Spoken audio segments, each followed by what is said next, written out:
આજે તો ગેમ રમવામાં આને મોજા ફાડી દીધા હતા. હેલો ગાઈઝ, કેમ છો? બધા મજામાં? આજે સવારમાં અમે બીજા ક્લાસવાળાને અમે ગેમ રમવા લઈ આવ્યા હતા. તમને બધાને એવું લાગે છે કે આ બધી નાના છોકરાઓને હેન્ડલ કરવા એટલે સાવ ઇઝી ડાયા હશે. જેટલે તમને મોઢા ઉપરથી ડાયા દેખાય છે ને એટલા કંઈ છે નહીં. એ લોકો પાસે એક વાર જાઓ અને એકવાર તમે સમજાવો ને શાંતિથી, તો એ વાત તે શાંતિથી ન સમજે અને તમને એવું લાગતું હશે કે આટલું નાના છોકરાઓને ભણાવવું એટલું ઇઝી હશે, પણ નહીં, એટલું કંઈ ઇઝી નથી. એ લોકોને પહેલું ધોરણ જેવું કંઈક ખબર ન આવે, એ લોકોને કેટલું હાઈ લેવલનું આવે છે. તમે એકવાર જાઓ તો તમને ખબર પડશે.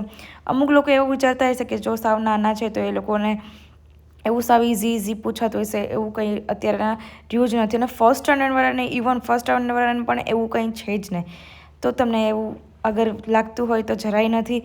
અને પછી હું ઘરે આવી ગઈ હતી. ઘરે આવી અને હું કંઈક ખાતી હોય અને આ બાજુમાં બેઠો ન હોય એવું કંઈ બને ગઈશ, કારણ કે એને કંઈક ખાતા હોય ને ગમે ત્યાંથી બેઠો હોય ને ત્યાંથી એને સ્મેલ આવી અને ઊભો થઈ અને અમારી પાસે આવી જાય. તેના પછી મેં ખાઈ લીધું હતું અને એને પણ ખવડાવી દીધું હતું. અને એવું કંઈ નહીં ગઈશ કે એક જ વાર આવે, ગમે એટલી વાર જેટલું વધુ હોય ને ત્યારે એની પાસે હોય જ. તેના પછી હું થોડી વાર બેઠી ગઈ હતી અને ફ્રેશ થઈ કપડાં ચેન્જ કરી અને પાછું મમ્મીએ કીધું હતું કે ચલો હવે અત્યારે જમવાની તૈયારી થઈ છે.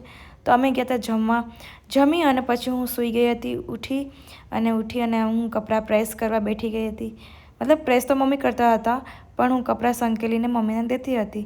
મમ્મી જો ગાઈઝ, જેટલી હું સ્પીડમાં સારી સંકેલું છું, તમે એટલી સ્પીડમાં સંકેલી શકો નહીં ગાઈઝ, મેં એડિટિંગ કરેલું છે એવી રીતના. તેના પછી મેં તમને કીધું હતું ને કે ગમે ત્યાં જમવાનું જોઈએ એટલે આવી જ જાય. અને એવું કંઈ નથી ગાઈઝ, અને એ લોકોને ભૂખ લાગે તો આવે. અને એ લોકોનું દરરોજનું નાસ્તાનું અત્યારે હોય જ છે સાંજે કે ભાખરવડી અને બિસ્કિટ તો એને ખાવું જ જોઈએ.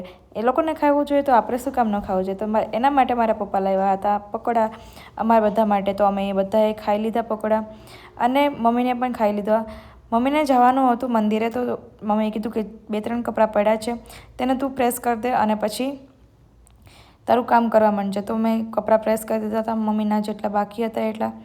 તેના પછી બધાએ જમી લીધું. જમી અને બધા પોતપોતાના રૂમમાં અને સૂઈ ગયા હતા. Thank you for watching. Bye bye guys. Comment અને લાઇક, શેર, સબસ્ક્રાઈબ કરવાનું ભૂલતા નહીં.